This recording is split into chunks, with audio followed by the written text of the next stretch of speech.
Sidang dengan agenda hak asuh anak kita mulai.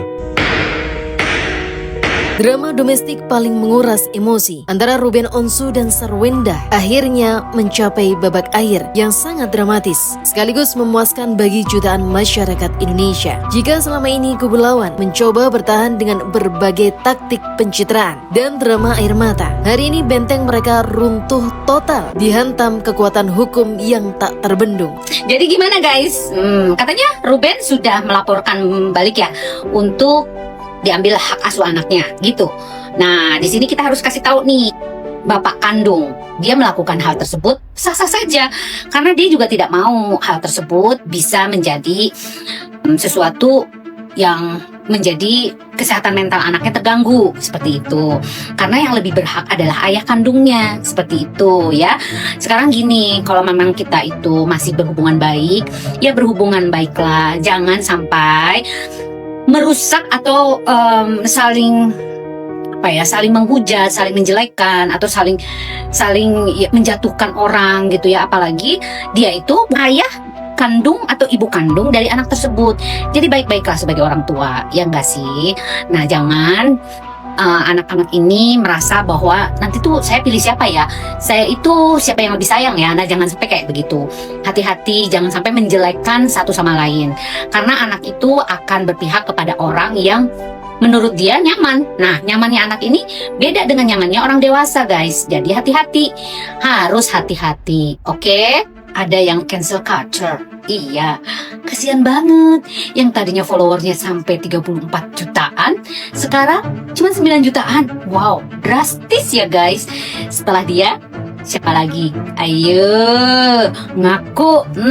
Nah, makanya guys, ini pelajaran untuk kita semua. Netizen itu jangan dianggap enteng, jangan dianggap remeh, karena kita di sosial media itu bukan cuma mencari follower, tapi mencari kebahagiaan dari follower kita. Gitu dong. Jangan jadi kesusahan. Iya apa iya? Bener nggak guys? Jadi netizen itu harus disayangi, tapi netizen yang asli ya, bukan buzzer, bukan juga dibayar. Oke. Jatuhnya hak asuh anak secara resmi dan mutlak kepelukannya di bawah Undang-Undang Pernikahan dan Perlindungan Anak. Biasanya anak di bawah umur akan lebih condong diberikan kepada ibu kandung. Namun berkat strategi hukum yang sangat jenius dan rapi dari Hotman Paris dan Minola Sebayang, pengadilan melihat realita yang berbeda. Hotman dan Minola berhasil meyakinkan majelis hakim dengan membawa tumpukan bukti kuat mengenai ketidaklayakan lingkungan moral di sekitar anak jika terus bersama Sarwenda. Mulai dari fakta video romantis di luar batas yang sempat dibongkar oleh Onyo, dugaan penyalahgunaan dana nafkah anak sebesar 200 juta, hingga keberadaan sosok Gio membawa dampak toksik bagi psikologis anak-anak. Keputusan hakim ini menjadi penegas bahwa hukum di Indonesia sangat memprioritaskan tumbuh kembang anak di bawah asuhan seorang ayah yang bertanggung jawab dan berintegritas tinggi seperti Ruben Onsu. Masuk ke pokok kedua yang paling bikin netizen bersorak gembira. Perintah pengosongan rumah mewah peninggalan Ruben. Selama ini publik dibuat geram melihat pemandangan di mana rumah megah yang dibangun dari tetesan keringat, darah dan air mata Ruben Onsu saat bekerja keras sampai jatuh sakit justru dijadikan tempat bernaung dan bermesraan oleh Sarwenda bersama pacar barunya. Netizen menganggap tindakan tersebut benar-benar tidak tahu malu. Namun sekarang fasilitas gratisan itu resmi dicabut. Begitu hak asuh anak jatuh ke tangan Ruben, hak tinggal Sarwenda di rumah tersebut otomatis gugur secara hukum karena aset tersebut dibuktikan sebagai modal mutlak milik Ruben demi masa depan anak-anaknya. Hotman Paris dan Minola Sebayang langsung bergerak cepat melayangkan desakan eksekusi pengosongan properti. Netizen Indonesia harus tahu ya, ada yang ketar-ketir. Gugatan hak asuh anak oleh Ruben Onsu sudah dimasukkan ke pengadilan. Katanya sih tanggal 15 Juli nanti sidangnya akan dimulai. Semoga ya hak asuh ketiga anaknya Ruben Onsu jatuh kepada Ruben Onsu, biar mereka bisa bahagia. Bang Ruben yang tulus hatinya baik juga bahagia. Tenang. bahagia. Kita sebagai netizen Indonesia harus selalu mengawalnya. Dan kita doakan bersama, semoga hak asuhnya jatuh ke tangan Ruben Onsu. Yang mendukung Ruben Onsu, komen amin ya. Amin. Salam kompak netizen Indonesia.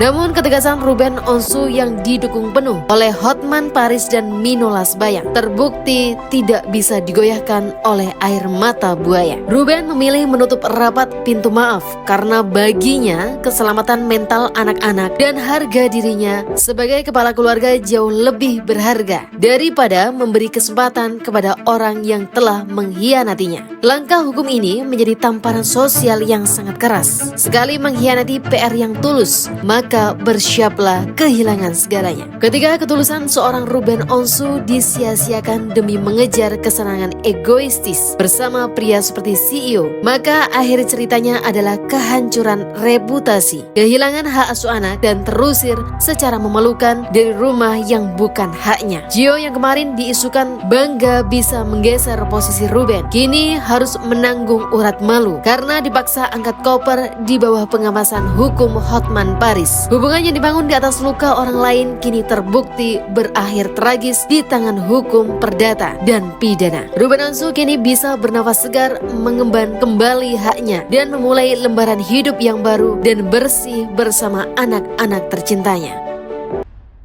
Dan juga Ruben merasa anak-anak tidak di dalam lingkungan orang dewasa yang aman ya, yang bisa menghambat pertumbuhan dan perkembangan anak-anak ini.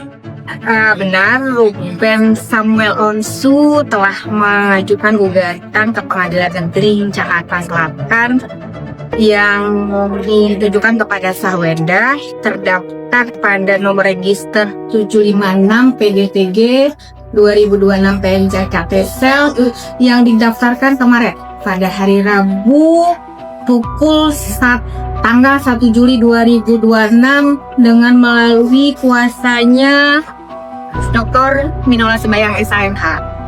Makanya dia buktikan bahwa apakah benar ibunya tidak mampu memberikan kesejahteraan sama anaknya, dan dia harus buktikan apakah melanggar putusan pengadilan tentang pengasuhan, pembagian waktu dan sebagainya.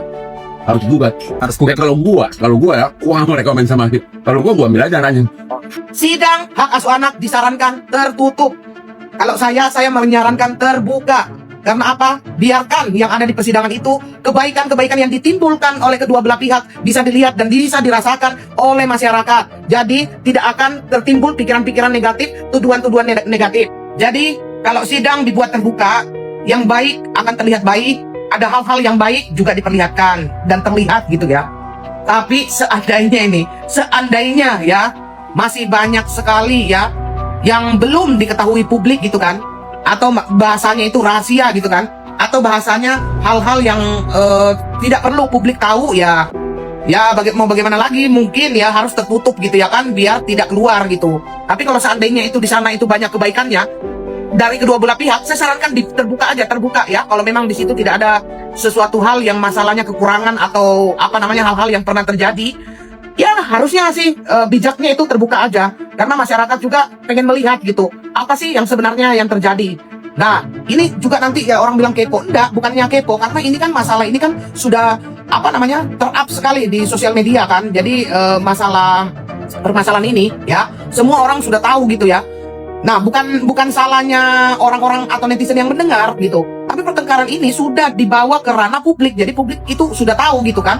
Jadi saya sarankan kalau bisa terbuka aja gitu. Jadi biar ada kebaikan-kebaikan yang ada di dalamnya itu bisa dilihat dan bisa dirasakan sama masyarakat gitu loh ya.